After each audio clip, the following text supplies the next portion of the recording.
Okay, hi everybody. So this is Hiromasa Takemura, from Japan. So I'm just very glad to talk about our CRCNS US-Japan collaboration project. So our collaboration is just among myself, Noah Benson, who just gave a talk yesterday, and John Winower in the US. Then I think that Noah just already gave you some part of our just project, which is about how we can just use structure MRI data to predict a boundary of the retinopic region in fMRI data. Then here we are just talking about slightly different perspective on the analysis on the same data set. Then this part of the work has been done our graduate student Toshikazu Miyata from Japan. Then I'm just going to talk about our just part of the results. So our research interest here is about a large individual difference in the size of the human primary visual cortex, B1. So we know that the B1, it's a kind of very important brain area just receiving visual input in the cortex. Then it does many things about how we can just see the world. But one of the historical findings over the last several decades, I think it's not well appreciated, is a large individual difference in its size. So these are the kind of two pictures from HCP data then which indicate the location of the B1 with red label. Then these are both healthy young adult with normal vision, but the size of the B1, as you see it, is substantially different. Then this is not very new finding because it is well known that from 1970 at least, the B1 has at least 2 or 3-4 size variation across human individuals.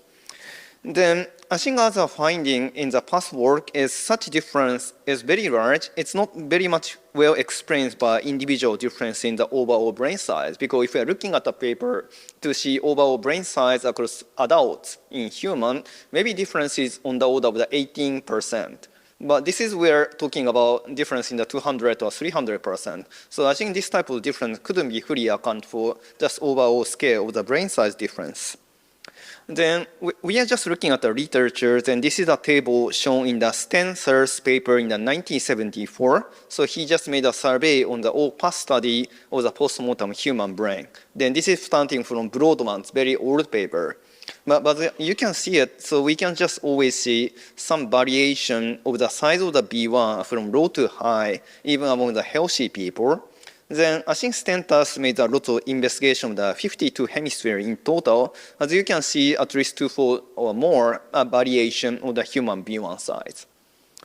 Then this has been replicated among multiple groups, including most neuroanatomists such as Catherine Amunds or a couple of different neuroimaging papers coming out, which is also reporting some human B1 size is just very different in terms of both postmotor neuroanatomy and functional retinopy-based delineation. So we found this is quite interesting in some sense, but how we can just approach about this? Because of course we couldn't experimentally manipulate something about human B1 size, so it's very limited. But one idea we asked is maybe we can just investigate some covariance between different structure. Because the logic behind it, if the property of the two related areas just covariate together, I think that means something. For example, these structures may mature by common mechanism. So this will kind of limit the possibility about why or how these kind of individual differences in the primary visual cortex happen based on how it just covariates with the other structure. So getting back to the 1990s, there is one prior anatomical paper reporting structural covariance between B1 and white matter tract and optic tract. Hereafter I call OT. So it's a fiber bundle from so-called optic chiasm, then reaching to the lateral geniculate nucleus. It's just fiber coming from retinal ganglion cell, then carrying the signal to the LGN. So in their paper, they are just doing sectioning of the postmortem brain to measure some size of the optic tract, size of the primary visual cortex, which can be just delineated based on the story of Gennari, so which is an anatomical landmark of the B1. Then they just try to look at what's the correlation between there. Then according to their report in 1997, so there's some considerably high correlation between optic tract and the size of the B1. So this is a report by Andrews in 1997.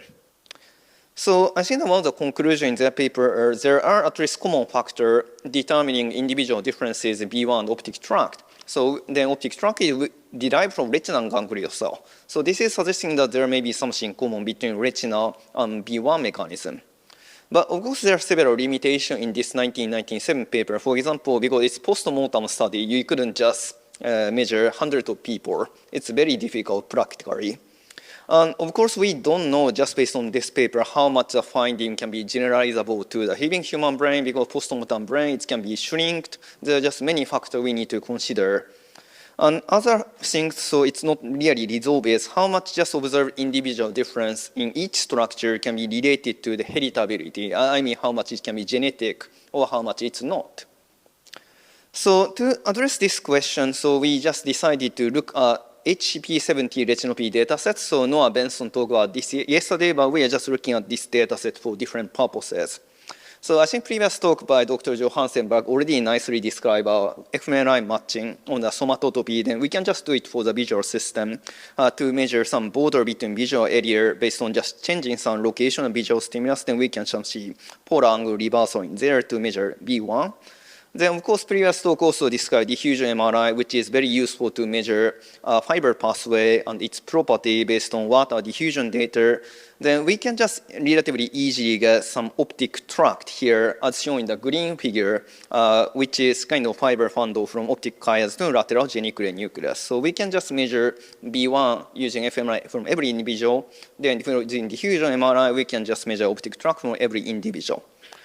Then other data set including retinopathy, I think this data set is still largest. So it has some at least 178 people in there. Then other feature about this data set is it includes twin data, including both monozygotic and dizygotic twins. So therefore, aim of our analysis here is we want to investigate relation between human B1 and optic tract property by analyzing HCP retinopathy dataset, which is hypothesized based on Andrew's 1997 paper. So we are just going to the results. So how we see this plot? Well, we just measure size of the B1 based on fMRI-based retinotopy from 178 individual. Then as you can see at least twofold variation of the B1 size, which is a horizontal axis. So which also indicates that there's some large individual variability of the B1 in this data set as well. So what's a vertical axis? So it's optic tract fractional anisotropy. So of course, FA is already described in the previous talk, but I think briefly speaking, it's about index of how much diffusion in each voxel is oriented toward one direction preferentially or not. So if the diffusion is more restricted by fiber structure, I think FA gets high. If there's no, everything just go to uniform direction, FA goes low. So we see, I admit that this is actually small correlation. It's very small correlation. But we found there are at least statistically significant relation between optic tract, FA, and B1 size. So because this is small correlation, but we think it's statistically significant, we wanted to test some generalization across different data sets. Then this data set has 3 different diffusion MRI data sets acquired with different parameter, so-called B value. Then we just use this B2000 data set as a test data set to assess this correlation. Then we also look at how much same pattern can be observed in other data set acquired from the same group of 178 people. Then we found that I think this trend of the correlation can be also seen in the other data set acquired with kind of different parameter. Therefore, we believe that this is very small effect. But I think it's kind of as far as we are looking at these people, maybe we can just see this correlation. So other analysis we have identified is about heritability. So because I think this data set has both monozygotic and dizygotic twin, we just try to plot the data of the twin pair as an individual dot here. So horizontal axis is optic tract FA from one twin pair person, then other person from the same twin in the vertical axis. Here, red is kind of monozygotic data, then blue are dizygotic data. So as you can see it, so here's the x equal y line, and lots of the red dots are kind of around the x equal y line here. There's some high correlation, but as compared with that, I think blue dots, dizygotic people, has a much lower correlation. I think data is more dispersed. Then suggesting that we just calculated some heritability index based on relatively established formula by Harkonnen. Then we found that optic tract FA individual difference has considerable degree of the heritability effect. So we also perform the same analysis for the B1 data. So we plot monozygotic has very high correlation. Then dizygotic have a relatively less correlation. Then we also think there's some considerable heritability effect here. So actually that we all prepare about this, but I think the conclusion here, we just try to look at correlation between optic tract and B1 based on hypothesis coming from 1997 neuroanatomy paper. Then our conclusion now is we found a small but statistically significant correlation between B1 size and optic tract tissue property. Then this suggests that at least some existence of structural covariance between B1 and optic tract in living humans.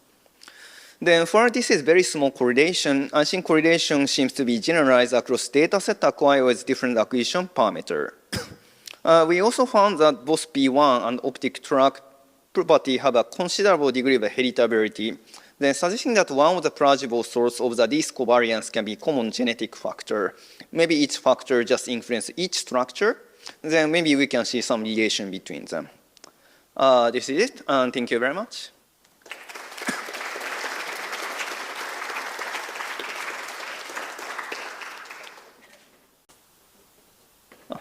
Thank you.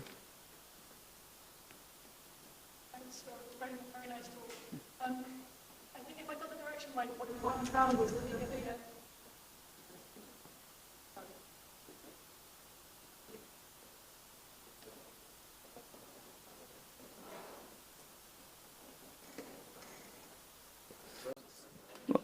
yeah, but I think the question about why correlation is negative. Yes, got it. So. Yes. Then, of course, yes, it's as described in your talk, I think interpretation of FA is always complicated. It's kind of ambiguous measurement, but what we have done is we just try to also use more just complex model to better understand the source of negative correlation. Then we actually use NODI toolbox to just measure so-called neurite index together with orientation dispersion, because we have data from all B value. So what we found here using this NODI index is we see if we're looking at this intracellular neurite just index, we can just see actually positive correlation.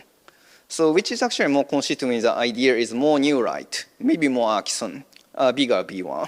I think to some extent it's kind of naive idea because if we have more ganglion cell, maybe we should have more axons. Then maybe we should have bigger B1. I'm not sure it's true or not. Maybe it's too naive, but I think this is kind of aligned with that interpretation, but I think the reason why FA gets negative is I think correlation with orientation dispersion index is also positive.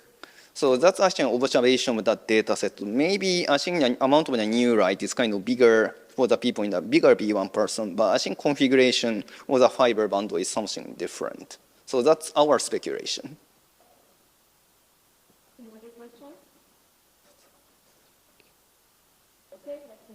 Thank you very much.